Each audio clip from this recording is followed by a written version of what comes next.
We're live from the CNN News 18 Primetime Studio presented by Schneider Electric, Smart Home Solutions. Viewers, we're beginning tonight on a very interesting note. And a note that is also a little unfortunate because it tells you that while India is a dignified, mature democracy, the world's oldest democracy is going through throes of absolute moral dissolution. Days after imposing a 25% additional or secondary sanction on India for doing business with Russia, Team Trump has ratcheted up the rhetoric. In a highly provocative act, viewers, bordering on immaturity, undoubtedly cleared by the US president, his trade advisor, Peter Navarro, has incredulously gone on record calling the Ukraine conflict, quote, Modi's war, unquote, and accusing India of cozying up to authoritarians. Who's he referring to? The Chinese and the Russians. Keeping a brave face despite the dripping hypocrisy, Navarro said, and I quote, everybody in America loses because of what India is doing. The consumers and businesses and everything lose. And workers lose because India's high tariffs cost us jobs and factories and income and higher wages. And then the taxpayers lose because we got to fund Modi's war. India, you're getting into bed with authoritarians. China has been in quiet war with them for decades. They invaded Aksai Chin and your territories. These are not your friends, folks, unquote. Listen in, viewers. Listen to Navarro. Look, it's real easy. India can get 25% off tomorrow if it stops buying Russian oil and helping to feed the war machine. Not sending that signal. They're not. And look, here's the thing. I'm puzzled, okay, because Modi's a great leader. These people this is a mature democracy with intelligent people running it. And they look us bald-faced in the eye on the tariff part and say, we don't have the highest tariffs in the world, when in fact they do. There's no dispute about that if you look at the numbers. And then they say, oh, we're not going to stop buying Russian oil. Now, what does that mean? I mean, we've talked about this, but it's worth talking to your viewers again. When India buys Russian oil at a discount, and then Indian refiners in partnership in India with Russian refiners make that and sell it at a premium to the rest of the world, right?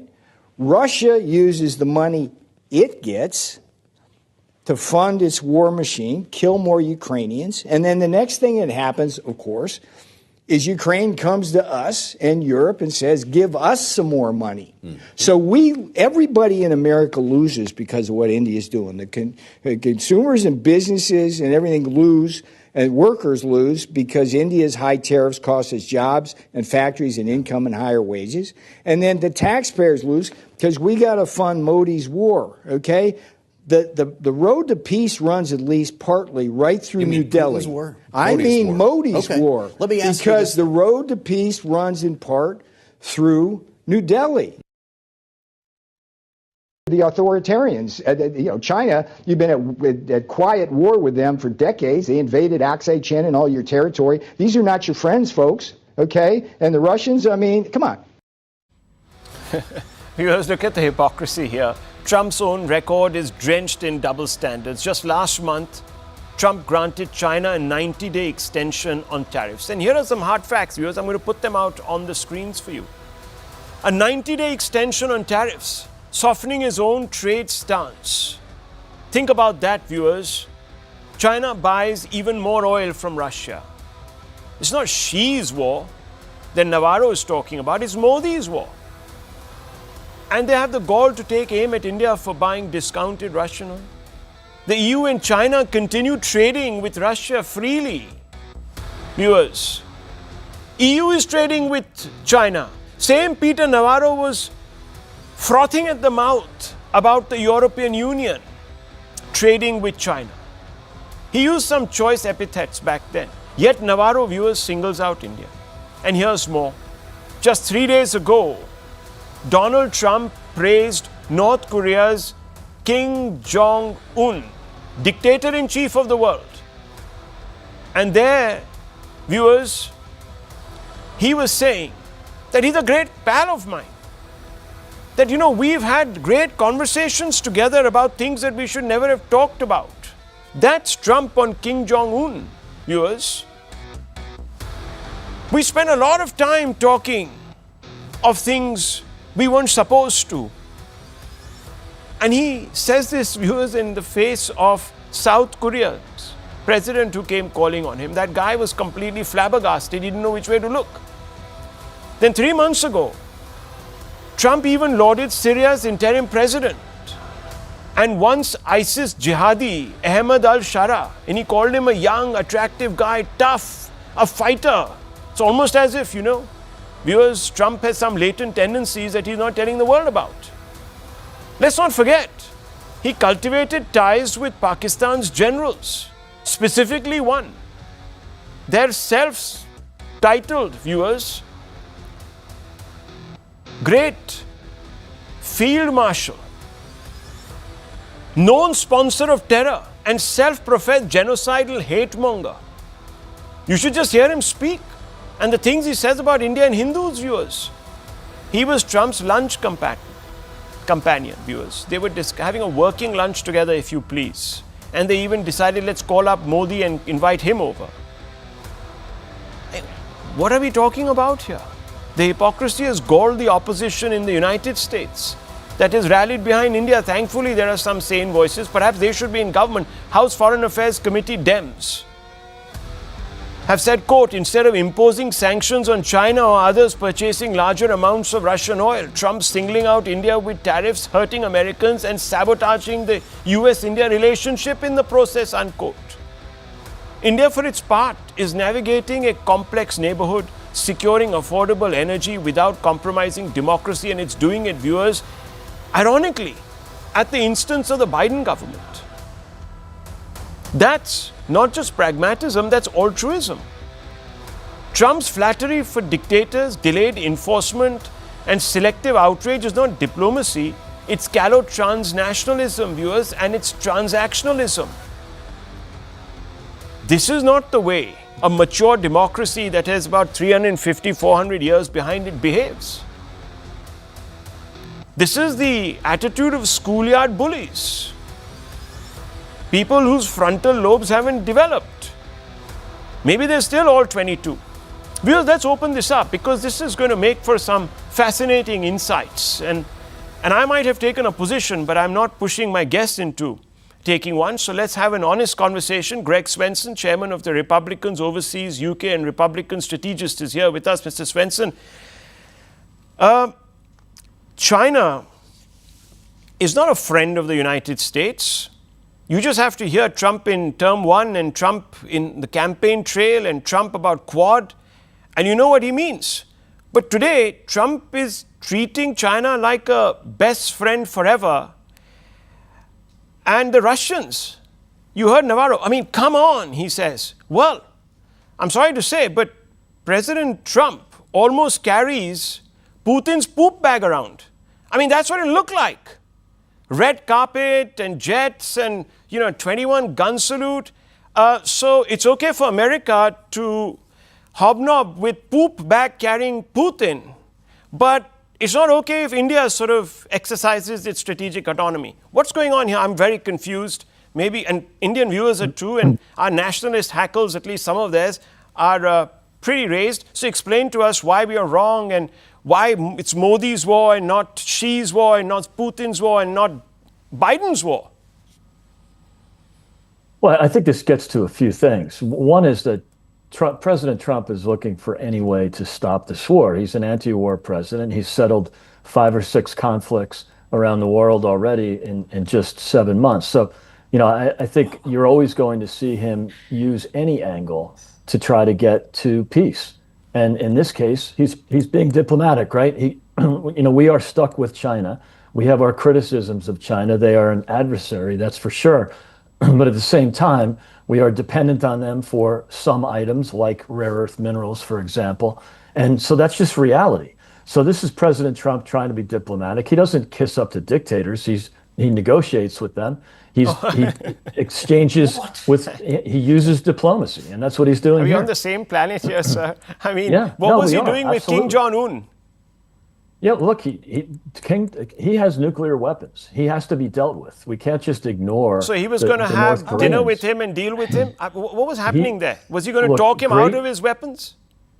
It's important for leaders to engage with adversaries as well as with friends, and so we can't just ignore that. This is why Kennedy had a hotline to the Soviet leaders when he was president. This is going back 60 years plus. So this is not unusual for leaders. And you mentioned Joe Biden. Yes, in fact, he did encourage India and everybody else to buy Russian oil because he was attacking the U.S. energy industry. That elevated oil and, more importantly, gasoline prices. So he did whatever he could to get more production around the world. It was shameless because he was hostile to his own energy industry. And so that was just another outcome of a really flawed Biden administration. Okay, so when Trump is being transactional, it's diplomacy.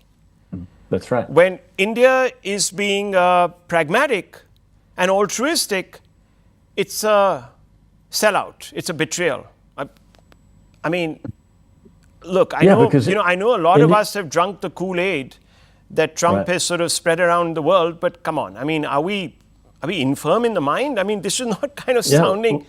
Look, he's also critical of the Europeans who are friends and our allies. And what's the sanction on Europe for doing more business than India does with Russia? Oh, he slapped 50% tariffs on the EU. I'm asking you, sir, what is the sanction, the secondary sanction on Europe? We're not talking about tariffs here. We're talking about secondary sanctions. Navarro is not talking about tariffs. He's talking about secondary sanctions. Can you give me that number? No, I can't because they haven't done it. But it's important that there's been plenty of criticism. But why haven't they done it? So why haven't they done it, sir? Why haven't they done it? Because it's not apples and apples. It's a different situation. And so look, I think we reach out to our friends, including India, to execute any strategy that we think is possible to stop the war in Ukraine and funding the Russian war. Biden was funding both sides. But your friends are the Europeans, your bosom buddies, your transatlantic buddies are the Europeans, and they are funding Putin's war. Those entire bunch of schoolboys and schoolgirls who sat in front of Trump in the Oval Office and took dictation are the guys who are actually foisting dictatorships. They're not just funding, they're not just funding, by the way, sir, Putin, but they're also funding China. So China can buy more and more Russian oil. How does that work? Yeah, look, I'm not happy about the trade deficits that they have with so obviously China. Trump lacks what is known as moral. Clearly, viewers, he lacks something. He obviously lacks a degree of moral equanimity. It's quite clear. We can go after India, but I can't go after my blue-eyed folks in Europe, because come on, they're made of a different DNA. It's okay. I don't know, sir. I mean, many people are wondering. I don't know. Many people are wondering. Anyhow, let me open this up. Because I'm not going to be defending a man who's absolutely racist. His first, if you remember, 2016, his first policy was to. This is Trump derangement syndrome. Hang on, 2016. No, it's not. It's a fact. Am I wrong? When he passed a bill saying that he's not going to allow immigration into the United States except Swedes and blonde people. These were his words, not mine. What is that? Racist or not? This is classic Trump derangement syndrome. Look, Trump derangement syndrome. He had 7 countries on that Congratulations, list. Rahul. Four of which this is Barack Obama had. You want to call Barack Obama a racist? Good luck with that. Well, do I tell you what the Trump camp thinks of Barack Obama and the language they use to suggest that he was actually a Muslim and therefore ill-suited for office? These are facts, sir. Yeah. I'm telling you facts. There's no derangement. So hang on. Are we trying to suggest that the MAGA group, look, I know a little thing or two about Americans. It's not as if the MAGA group don't have racists. There are enough racists. And Trump has not exactly been goody two-shoes on that particular issue. You just have to ask a large number of Americans, and they're all not deranged. Anyhow, sir, let me just open this up. Let me get in Dr. Ranganathan, and then I also want to bring in respected foreign policy expert Brahma Chileni. Dr. Ranganathan, what do you make of Greg Swenson's defense of Mr. Trump? No, it's quite embarrassing. And, when you said, I'll tell you what, viewers, what Navarro was lacking, I'll tell you what Navarro was lacking. Navarro was lacking a journalist like you. Because I don't fault Navarro at all. The only thing lower than his credibility is intelligence. But had he got a journalist who was asking him questions and counter questions like you are of Mr. Swenson, you would have embarrassingly exposed him. Because what else, if not, must you go by first principles? People state hypocrisy is hypocrisy wherever you see it. You cannot cloak it in diplomacy, or some are our friends, some are not our friends, and we are here to stop the war. What nonsense, I'm sorry to use this strong word, is one of your panelists speaking. When you have China buying more Russian energy, when you have Europe buying more Russian energy, when you have America buying Russian energy still, and no sanctions or ad valorem additional 25% tariffs imposed on them, but imposed on India. And this guy Navarro is saying this is Modi's war.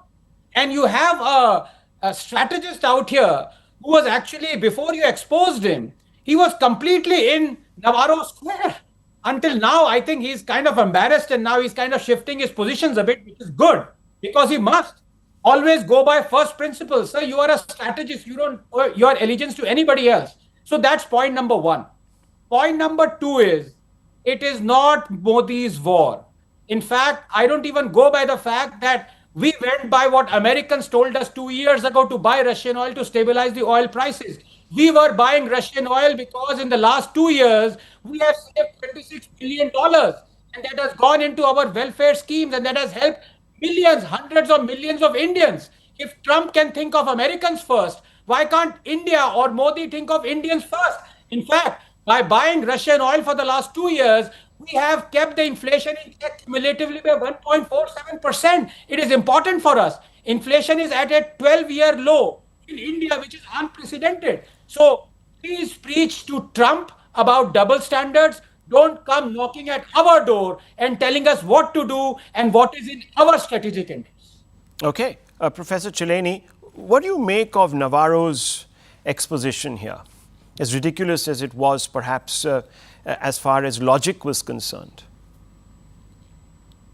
Navarro is one of the administration's attack dogs on India, along with Scott Bessent and Trump's top economic advisor, Kevin Hassett. These three are the attack dogs on India. But let me come to facts. Comment is free, but facts are sacred. These tariffs, as well as the sanctions on India, have little to do with Russian energy purchases or with Ukraine war. And they have everything to do with Trump's desire to strong arm India into accepting a one-sided trade deal, a trade deal that he's forcing India to accept on his terms. If the tariffs were Russian energy related, would Trump have spared China and Europe? These are the bigger buyers of Russian energy than India. China is the world's biggest buyer of Russian oil and gas, and Europe contributes more to Russia's coffers through its energy imports from Russia than India does by buying Russian oil. And look at it. Look at the hypocrisy. The US imports Russian enriched uranium, fertilizers, strategic metals, chemicals. Trump does not seem troubled that his own administration is helping fund Russia's war in Ukraine while still locked in a proxy war with Moscow. I think in India we are falling into the Trump administration trap by letting Washington define the discourse. We should not allow Washington to define the discourse. It's, as I said, it's not about Russian energy purchases, not about Ukraine war. In fact, it's all about what Trump is seeking to do. He has weaponized tariffs and he has globalized their use. He is reshaping America's sanction strategy. His administration is increasingly sidelining traditional sanctions tools in favor of tariffs as the new sanctions instrument. Haven't in recent days senior administration officials openly used the term sanctions to describe their punitive actions against India? So tariffs have become sanctions, and they're openly boasting in public that they are sanctioning India. Okay. And it's important to also to remember that Trump has weaponized tariffs not just to extract trade concessions, but also to bind other countries, including India, more closely to US strategic and security interests. The logjam in trade negotiations is over this issue. It's not about, as some are pretending, it's not about India's agriculture sector being the sticking point. To some extent, it is. Okay. But that's not the core issue. The core issue that he's using trade negotiations to advance what he believes to be American strategic and security interests. He wants to suborn India. Okay. He wants to circumscribe India's strategic freedom, which is not acceptable to New Delhi. Okay, so we're obviously very clear that we are not going to be dictated to. Our strategic autonomy matters to us very much. So let me now bring back Mr. Swenson. Mr. Swenson, let's elevate this a little bit more. If Trump's approach to global alliances, is it consistent in your view? You've said that, look, I mean, he's going to do what he wants to do, friend and foe alike, and it can be selective at some points in time, so deal with it. So I'm asking you, long term, will this outrage, selective outrage, undermine credibility? You already see the Dems coming out and passing some statements and comments. Do you believe this is consistent with a leader that sees to be, or a country that sees itself as the leader of the world? Yeah, it's absolutely consistent. There's been flaws in the global trade system for the last 30 years. A lot of politicians have admitted that, but haven't done anything about it. So the president is, no doubt it's a realignment of the global trade system, but that's a good thing. And I think, and this isn't America first only, it's, America can work with allies, and even work with adversaries. I'm not happy about the dependence that we have on critical minerals from Russia and from China. That's not something we can fix overnight. That's going to take some time. So in the meantime, to make sure we have our security and we have these critical metals that we need for guided missile systems and fighter jets, that's important. It's something that will be fixed over time. But you keep referring to this. So you're admitting that basically the Americans have lost the race to China. You're admitting that. I mean, that's the reason why they can't look China in the eye and say, look, we're going to go ahead with 145% tariffs. We're just going to walk around you, tiptoe around you because, well, we're scared of you. So you're admitting that. Oh, no. So it's basically might is right. No, I'm not. No, you're putting words in my mouth. I'm not admitting that at all. That's ridiculous. But then you sound ridiculous when you say that. Why has China been excluded? Well, there's a variety of reasons. One is we're actively negotiating with China on a trade deal. Right. It's complicated because they're an enormous trading partner, and so it is complicated. So we can't just cut China off. Well, I'd like to. It would be nice. But wouldn't you be able to strike? No, hang on, just a minute. Now you contradicted yourself. Wouldn't you be able to strike a better balance if you actually slapped 145% sanction and made China shake and quake and say, oh my God, this is not in our interest, so let's come to the table? And they did. They did slap 145%. And then what happened? Then you pulled it out. China came to the table. And because I'll tell you why, viewers. China said, we're cutting off your rare earths. Yeah. We're not going to give you a dime of rare earth. That is true. That's probably one thing I can agree with you on. Who carried the poop bag, viewers? Who's carrying the poop bag now? Think about that. That's a nice way to elevate the conversation. But we are very much elevating the conversation. I'm only asking you, what does that lead? Where does that leave? You've said it doesn't affect America's credibility on the global stage when it picks its battles, when it's actually going out there and discriminating in a morally dissolute manner between friends and foes. So, okay, that's your point. You made it very clear. Let me bring in Dr. Ranganathan here. Yeah, it's the most valuable consumer market in the world. So I think debatable. Let's see. Let's see how time bears you out. Yeah, go ahead, Doctor. I think with due respect, congratulations are in order. Navarro's successor has been found on this panel, and it is Mr. Svensson. Absolutely no scruples whatsoever when it comes to double standards. He is, just basically wrapped around, I don't know what. It's not just the fact that China showed them the mirror and got the tariffs reduced from 145% to 35%. He himself said it right now. We are using it as a leverage for negotiations. Then why have you imposed tariffs only on India when you are still negotiating also with India for a trade deal? You cannot have double standards, Mr. Svensson. Just be open with it. Just deal with it. The fact that you have no scruples whatsoever, you can be a hypocrite whenever you want to. Just accept it.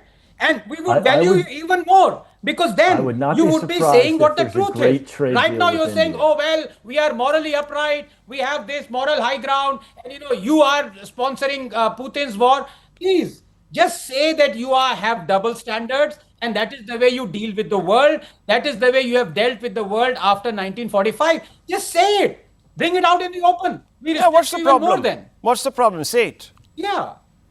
What do you, I mean, this is obscene, right? I mean, America's been defending the West and defending our allies since World War II. And so, this But this is I don't think that's true, because Trump says that for 4 years you were not defending Ukraine or your US or your EU allies. You actually were part of the problem. You foisted this war. You put Ukrainian lives and their fat in the fire. These are not my words. These are Trump's words. So tell me how that works. Right. The president is arguing that by funding Russia, and I can criticize the Biden administration for this, the same thing. They were funding. You are buying Russian energy right now.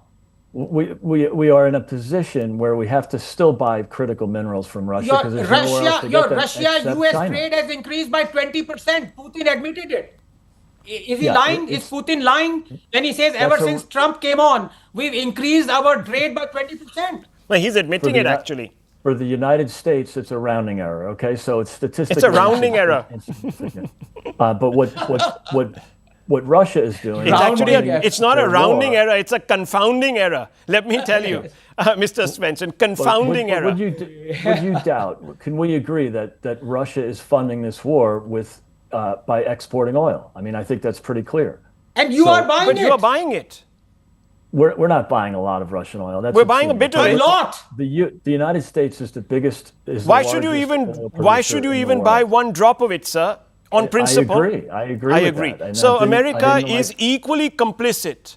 But of course, America and Trump, you see, viewers, look at what we're hearing. Yes, we're complicit. We're doing business with Russia because it's in our interest. You see, we can't allow our weapon systems to molder in some silo. So we've got to have trade with Russia. We've got to buy those precious metals. We also have to, by the way, do the same with China because, otherwise we'll be at their mercy and inflation in America will go through the roofs and, there's this, that, the other. But, America has a problem with India for doing exactly the same because somehow, it's Modi's war. Viewers, just think about this. It's not sounding right. Real intellectual problem in that White House, viewers. I leave it at this. And let's move to debate number 2 tonight, viewers. Viewers, Trump's second sanctions strike came into effect yesterday. You all know this. But being a holiday, Dalal Street was shut for business. However, today the markets opened and the verdict will cheer the government and those that have consistently believed in the India growth story.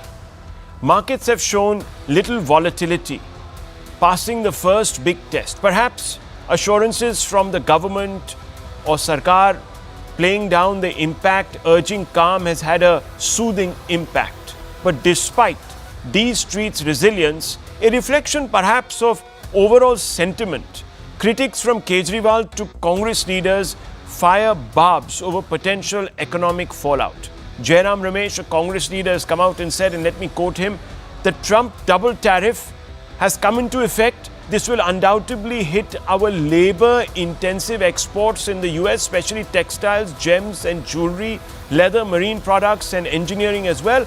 Over the last 24 hours, the US Commerce Secretary has also spoken out against the H-1B visa system, of which the biggest beneficiaries have been Indian IT professionals.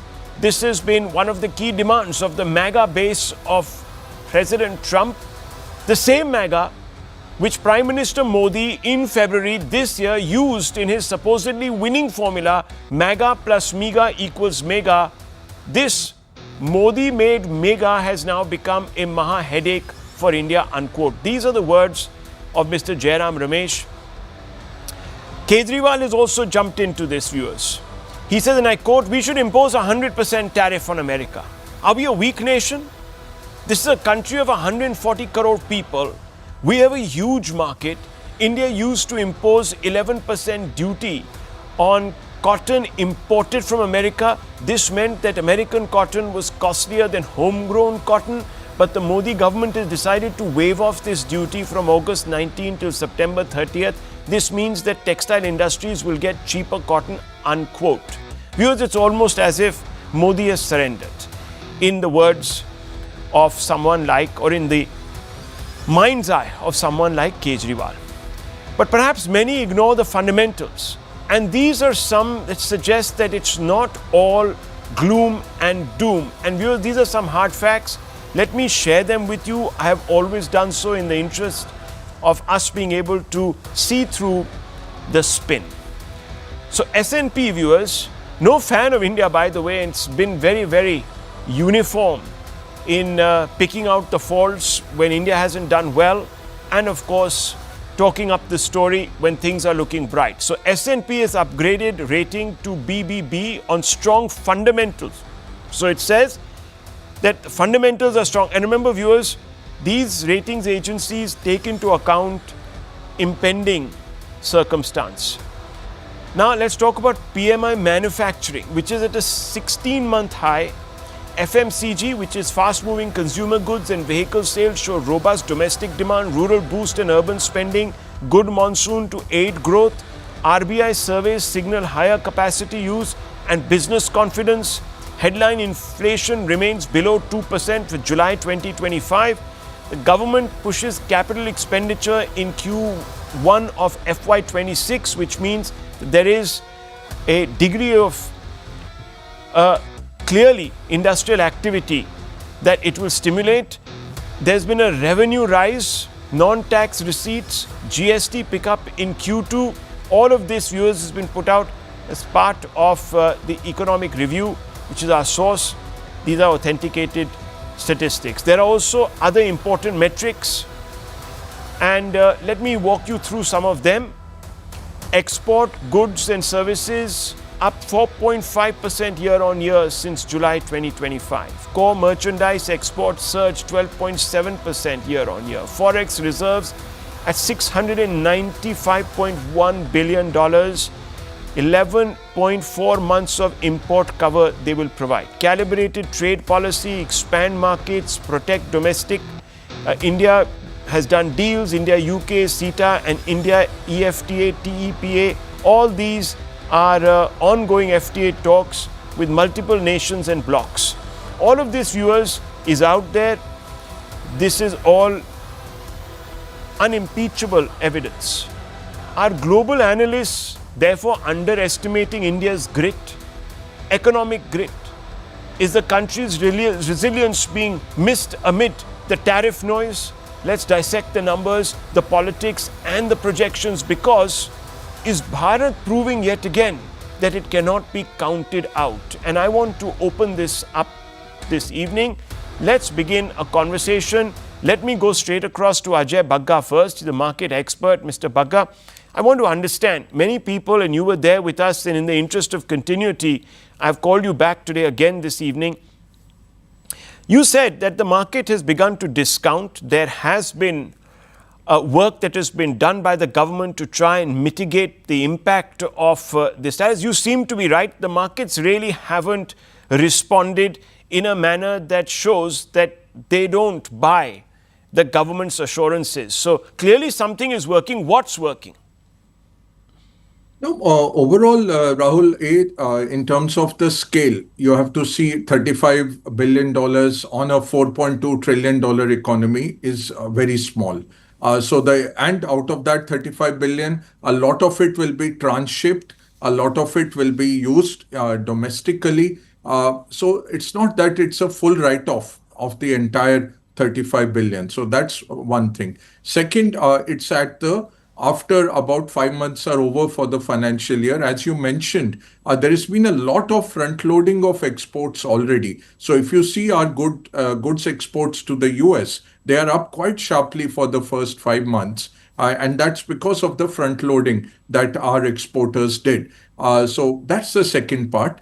Third part is India is a very diverse market. It's a well-diversified market, and we are able to, take this in our stride. In fact, today, a lot of textile stocks went up. Counterintuitively, there is hope that there will be a package out for the textile sector, for example. We saw quite a few textile stocks going up today. That's interesting, counterintuitive. Let me bring on the economist, Mr. Santosh Mehrotra. Professor Mehrotra, thank you very much. Look, markets are, if nothing else, at least an economic weather vane.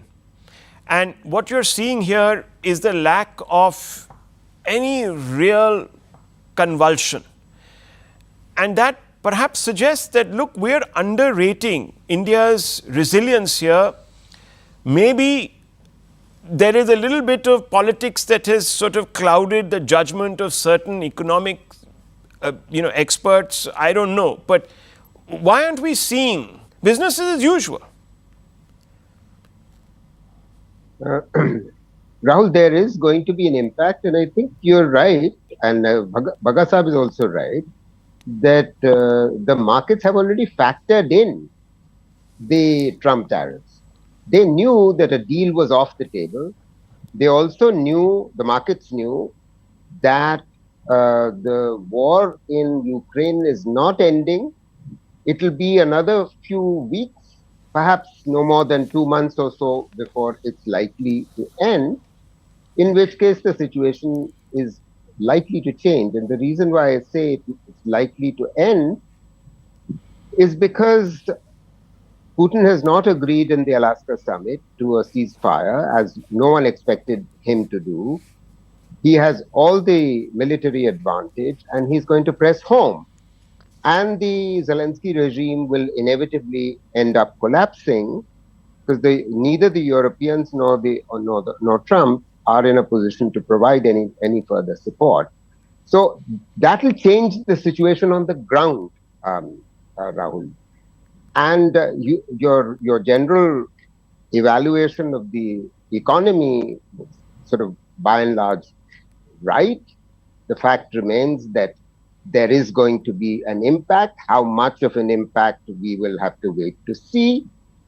We know that 1/3 of exports are exempt. In any case, we all know which ones they are: pharma and electronics. But on the others, the labor-intensive ones on leather, footwear, shrimp, textile garments, there will definitely be an impact. And I was just listening to Sajid Chinoy, a member of the Prime Minister's Economic Advisory Council, and he was saying that when you factor in the exempted tariffs, the exempted category of goods, then the tariff that's been imposed on India is of the order of 34%. Not 50, but 34%. When you take that into account and also realize that the tariffs on China are even higher at 40%, we might be in a slightly better position, but obviously not in comparison to our competitors. So there is no question about it that government needs to go ahead and prepare its 25,000 crore rupee package, and the packages have to be sectoral, dealing with particular sectors which are going to be directly impacted: leather, footwear, gems, jewelry, shrimps. Okay. I think that's an ongoing project. One would have liked, in fact, some things to have happened coterminous. But Dr. Ranganathan, let me open this up. I know perhaps you don't wear an economist's hat, but you certainly wear the common sense hat. And I have a small problem because we are assuming that India is dancing alone in the dark. There are people who say that, look, it takes two to tango. And Mr. Mehrotra has sort of outlined that, the Chinese goods will be at 40% and we'll slip in under 34%, etc., etc. So who's really taking the hit? It might end up being a large number of American consumers. And we're already beginning to see reports coming from America where the markets, for example, had a bit of a shaky start. In fact, not the Indian market, but the American market, Dow, etc. I'm not linking it to this, but there is generally now a feeling that this is becoming counterproductive, and the opposition there is also talking about this. So are we seeing a little bit of a political project playing out? I know it's election season, so this displacement, I'm not saying it's not going to happen, but the magnitude of this displacement in labor-intensive sectors, which is suddenly being pulled out and really tom-tommed, is there a political project at work here? What do you make of this? Good evening, Rahul, and good evening to my fellow panelists. I speak, as you said, purely as a common man. I'm not an economist. There are experts out here. But I'd like to make 3 or 4 points. Number one, I have always been of the opinion that everything should mirror Darwinian evolution and the way, Darwinian evolution works. In that sense, high tariffs, i.e. protectionism, are wrong in the short term, are, basically a failure for the economy, any nation's economy in the short term as well as the long term. So both America and India would suffer when you increase the tariffs. That's point number one. So tariffs should be lowered all around. But I want to talk of something more substantial, because this is not just about the tariffs that America imposed on the face of Indian supposed high tariffs. This is the hypocrisy of the ad valorem tariffs that have been added on 25%. Here I need to say a couple of things. First of all, I am appalled by Mr. Raghuram Rajan saying that one way he's speaking the voice of the White House or as an agent of America or lobbyists by saying that we should stop buying Russian oil, and that is one way to remove the 25% tariffs. India has done very well to buy Russian oil. It has prevented inflation by doing that. It has saved $26 billion in the last 2 years. Had we purchased Saudi oil and not Russian oil, it must not only increase the proportion of Russian oil that it buys from 32% currently to higher, but it also must extract a higher discount from Russia, as it did 1.5 to 2 years ago, which was upwards of 24%. Right now, it is about 8%. If you are able to do that, we can actually largely almost completely offset the 0.3% GDP hit that we are expecting out of the 50% Trump tariff. So I think Mr. Ram Rajan is wrong, as are many of the advisors of the erstwhile UPA. One was saying that what's wrong with having Bangladeshi immigrants out here, whatever it may be. The fact of the matter is we are standing up to the bully right now, but we aren't showing in the mirror. Where are the reciprocal tariffs? Now, I don't agree with Kejriwal that it should be 100%. Yeah. But we must show the bully the mirror. This is hypocrisy gone haywire. When you have a member of the White House saying that this is Modi's war, when 2 years ago it was America that was prodding us to buy Russian oil to stabilize the world oil prices, when they were absolutely fine, still are, when China is buying more Russian energy than we are, when Europe is buying more Russian energy, when America is buying Russian energy through us, they have imposed this ad valorem 25% tariff. So we must show them the mirror.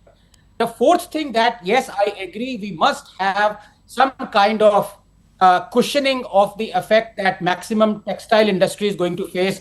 When we can have an MSP, when Prime Minister Modi can say we will do everything for our farmers, where personally speaking, it is a tragedy that we are protecting the agricultural sector when we must open it up because we don't actually lose anything. I think we must do something for the textile sector, but overall, we are doing well. We are standing up to the bully, but we must show that mirror. Reciprocal tariffs, at least 25% should be the order of the day. We must increase buying Russian oil and we must extract more discount from them. Okay, so let me bring in Sanjay Jha. Sanjay Jha, of course, you have a position on this. I want to ask you a question. Raghuram Rajan says, stop buying Russian oil. Do you first support this position, number one? Number two, do you also support what Jairam Ramesh is saying? That MAGA, which Prime Minister Modi in February this year used in his supposedly winning formula, MAGA plus MEGA equals MEGA, this Modi-made MEGA has now become a maha headache for India. And how do you qualify that? Well, my view is very straightforward on this, Rahul. Americans are businessmen first. And when you come across to them as fragile or weak, they will double down on you, straight and simple. Now, this whole, conversation that America told us, the Biden administration told Mr. Modi's government to buy more oil, is that how you operate with your national sovereignty? I mean, are you going to buy more Russian oil because Americans want you to stabilize global oil prices because it doesn't increase their burdens? Here is the fundamental question. If we bought Russian oil and it was at a price differential to our advantage, can the government in a transparent fashion tell us how did the consumer in India benefit by it? Because eventually it was meant for our national economic security. Did the Indian consumer gain? Or were these refineries gaining who were exporting them to different US, Europe, US and the Middle East and African markets? The second point, very critical here, that please let's not get carried away by this jingoism of nationalism. The beauty of economics and trade and commerce is that numbers do not lie. And let me tell you the numbers, Rahul, that we need to frankly, address it and take the bull by the horns. In US remains 20% of our export market. And it is a big market. Now, we can try and rationalize it by saying that if you include the exempted sectors, they're 34%. But the truth, Rahul, is this, that even as you and I talk here on your program, people are losing jobs because a lot of those sectors that are being affected had markets to service in the latter half of this year, which they will not be able to do. The point number three, that why is India and why Raghuram Rajan is right, and I'll tell you why he's right, because the benefit of cheaper Russian oil hasn't really transpired to this country other than the government saying that, we saved some money. We don't know where it's gone. But more crucially, that tomorrow, let's be practical here. I'll put the brass tacks on the table. America is a 30 trillion economy. And we need to accept it that Trump is an irrational, unpredictable man. He's the man they chose. Trump and America today have got an oversized influence militarily, diplomatically, and economically. You mentioned H-1B visas, right? Do we know that 75% of those visas are used by people from our country? America is going to tighten the screws because it wants a deal. Mr. Jha. And we have walked into a trap. Okay, no, hang on. Again, you see, your intervention is intensely political. You say that, look, I'm talking hard facts. You talk about how we have 20% of our GDP, export earnings tied in with America. However, you know that number is over-exaggerated because it's not every sector. 40% of those exports are exempted from tariffs. The rest, it is also not a blanket 50% on those. So if you do the maths, it doesn't really come to the numbers that you... I'm not saying that it is insignificant. $30 billion. But my question was... It could be 30 to 40 billion. The question was, of course, I'm not denying that. I'm saying it'll probably be in the range of about $40 billion. Yes, one second. I'm not denying that there will be some pain. Even the Prime Minister has admitted it. Of our overall exports. Yeah, exactly. The Prime Minister has admitted it. And so let's first get the facts in the right perspective. But I asked you a simple question. I began by asking you two things. Straight reaction very quickly to what Raghuram Rajan has said. He says, stop buying Russian oil. Let this situation in some way paper itself over. Now, would you be in favor of surrendering India's strategic autonomy? Is that the Congress mindset here? I don't understand because he's someone very close to Rahul Gandhi. Is Rahul Gandhi now going to start echoing after saying, dekhte hain, agar Modi can stand up to Trump? Now is he going to say, no, let's do a deal? What is going on here? It's not a deal. It's not a deal. Let me tell you It something. would be a deal. You have to save sectors, and you mentioned a lot of them. Add furniture, add chemicals, add footwear. It's a huge industry on exports. Now you're Okay. making them pay 25% more. Okay, making because them of an pay, ego viewers, trip. making them pay. Now, So is there are Mr. two Modi on an assumptions ego here trip? that buying cheap Russian oil was actually a self goal. It didn't help anyone. So let's break that down, viewers. Was it worth it? Yes, Dr. Ranganathan is holding his hand up, and I'll come to Mr. Bagga also. Yes, Doctor. And I have some more couple of things. First of all, this ad valorem tariff that has been slapped on us is totally unfair. It is unacceptable and hypocritical.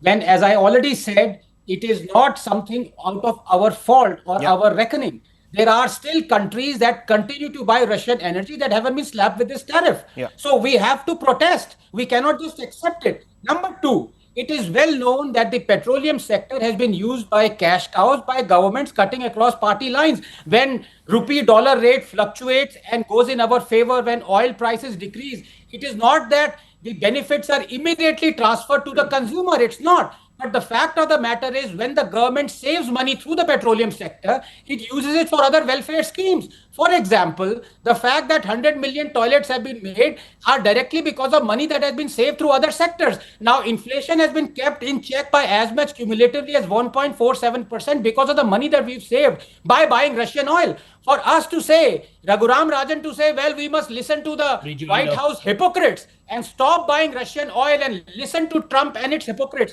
it is abject surrender. But you know, viewers, this is very much in line with Congress tradition. Let me tell you a little bit about BT, cotton, and GM crops.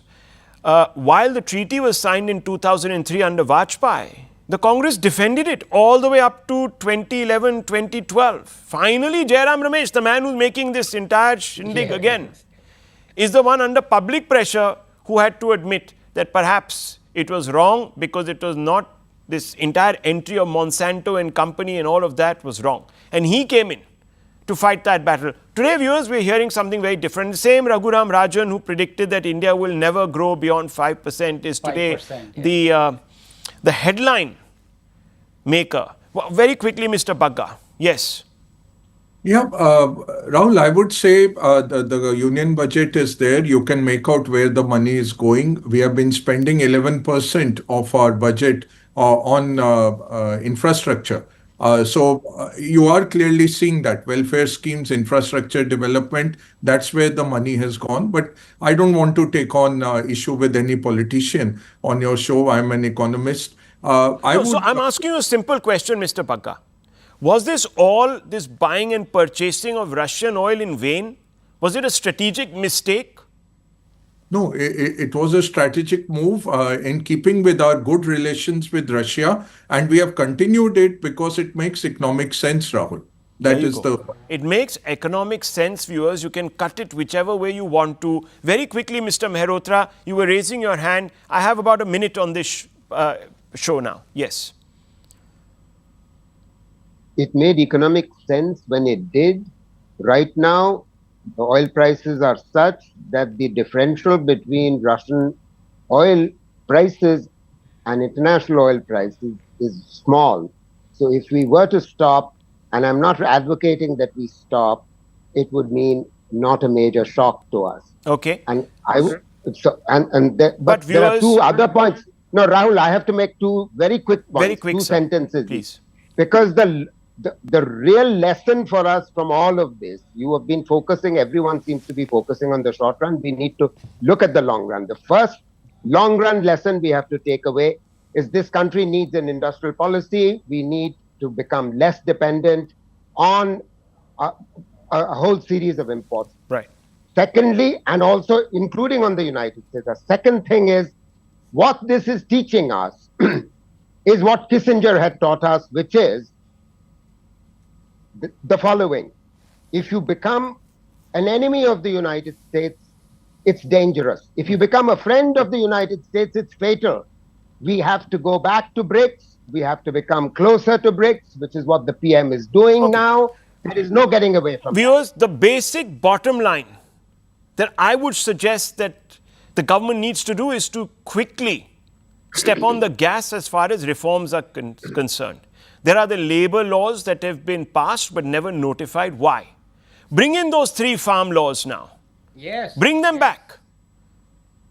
But who will Because, protest? exactly, we will know who will protest then.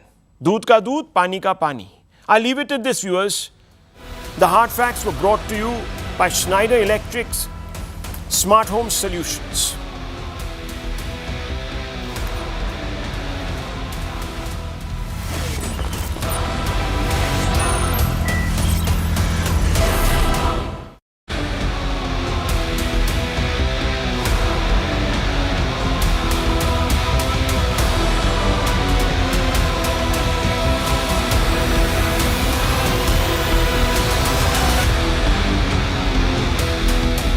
In another world. This is News 18 Network.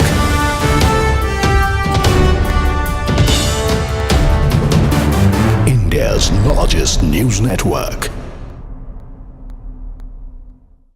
Right now, is there a potential for a deal to change that number? Look, it's real easy. India can get 25% off tomorrow if it stops buying Russian oil and helping to feed the war machine. Not sending that signal. They're not. And look, here's the thing. I'm puzzled, okay, because Modi's a great leader. These people this is a mature democracy with intelligent people running it. And they look us bald-faced in the eye on the tariff part and say, we don't have the highest tariffs in the world, when in fact they do. There's no dispute about that if you look at the numbers. And then they say, oh, we're not going to stop buying Russian oil. Now, what does that mean? I mean, we've talked about this, but it's worth talking to your viewers again. When India buys Russian oil at a discount, and then Indian refiners, in partnership in India with Russian refiners, make that and sell it at a premium to the rest of the world, right? Russia uses the money it gets to fund its war machine, kill more Ukrainians, and then the next thing that happens, of course, is Ukraine comes to us and Europe and says, give us some more money. So everybody in America loses because of what India is doing. The consumers and businesses and everything lose, and workers lose because India's high tariffs cost us jobs and factories and income and higher wages. And then the taxpayers lose because we got to fund Modi's war, okay? The road to peace runs at least partly right through New Delhi. War? I mean Modi's war. Let me ask because you the road to peace runs in part through New Delhi. Now, going back to my colleague Siddhant, Siddhant, it seems to be confusion there. We just heard Peter Navarro's statement there. Earlier, of course, we were listening to the U.S. Treasury Secretary Scott Bessent saying something else. He was saying that India and US will come together eventually. He was showing that optimism in that. And now you have Peter Navarro going completely opposite to it, calling it Modi's war. Well, that's right. So as we were discussing before, Rahul, that they are frustrated because they couldn't stop the war. There have been a lot of efforts given by President Trump to bring President Putin to the tables and, to get a ceasefire or to get the war stopped, but he couldn't. So now what they're doing is, and also they're not liking the fact that India is withstanding its ground. India is not stuck up to the demands of the administration by opening the markets for the agri and dairy products. Perhaps that's what they have been asking for. So, it's kind of a double frustration.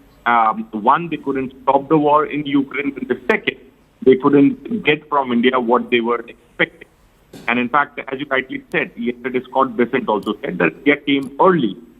We were expecting deal with India by May or June, but it couldn't happen.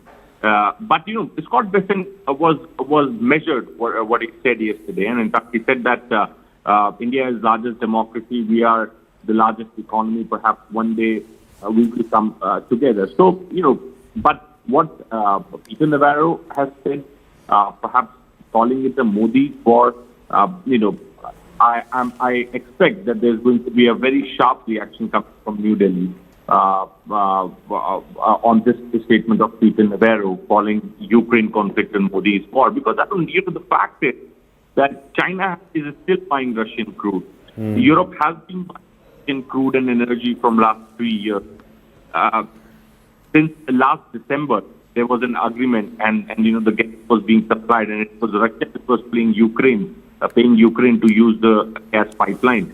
The United States itself has been importing a lot of things from Russia. Then why only targeting India being targeted? Why only going after India? Perhaps this is something which, in fact, everybody is asking, Arun, at this point in time. In fact, the House Foreign Affairs Committee also came up with a statement, and it says that instead of imposing sanctions on China or others purchasing large amount of Russian oil, Trump's singling out India with tariffs, hurting Americans and sabotaging the U.S.-India relationship in the process. So as I said, there's double frustration. One, they couldn't get a deal with India because India has not come to their demand. And the second, they couldn't stop the war in Ukraine, despite so much effort given by President Trump. Also very important to highlight, Arun, they are blaming India to fund Russia's war against Ukraine. At the same time, ahead of the meeting in Alaska, Russia and America discussed energy.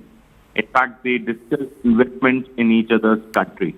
Perhaps, when they invest in Russia, that should not be the problem. But if India buys crude from Russia, that should be the problem. Perhaps it's a double standard of the Trump administration. Yes, absolutely. And it's a very outrageous statement coming from the Trump's advisor, calling it Modi's war. Perhaps we'll be waiting for a response from the Ministry of External side to this statement. Thank you.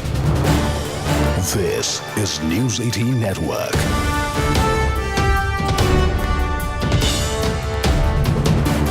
India's largest news network. Right now, is there a potential for a deal to change that number? Look, it's real easy. India can get 25% off tomorrow if it stops buying Russian oil and helping to feed the war machine. Not sending that signal. They're not. And look, here's the thing. I'm puzzled, okay? Because Modi's a great leader. Hello, namaskar. This is First Post, and you're watching Vantage with me, Palki Sharma.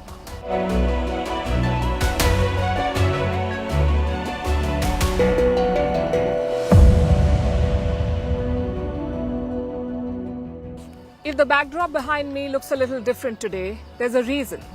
Some of you may have already guessed it. Tonight, I'm coming to you from Tianjin in China, a city whose very name means the Ford of Heaven. Legends have it that it was named by an emperor after he crossed a river here on his way to seize power.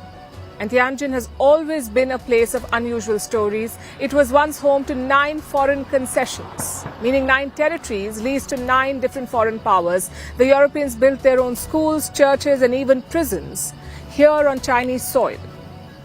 This is also the city where China held its first democratic elections way back in 1907, and now, in 2025, the same city is hosting the SCO summit. From August 31st to September 1st, the summit of the Shanghai Cooperation Organization, and this one is a special one. India's Prime Minister Narendra Modi will be here. It will be his first visit to China in 7 years, and we'll be here to bring you every update, every story from this important gathering. Also on the show tonight, the US is at it again with its good cop, bad cop routine. White House trade advisor Peter Navarro has called it Modi's war in Ukraine. We'll discuss the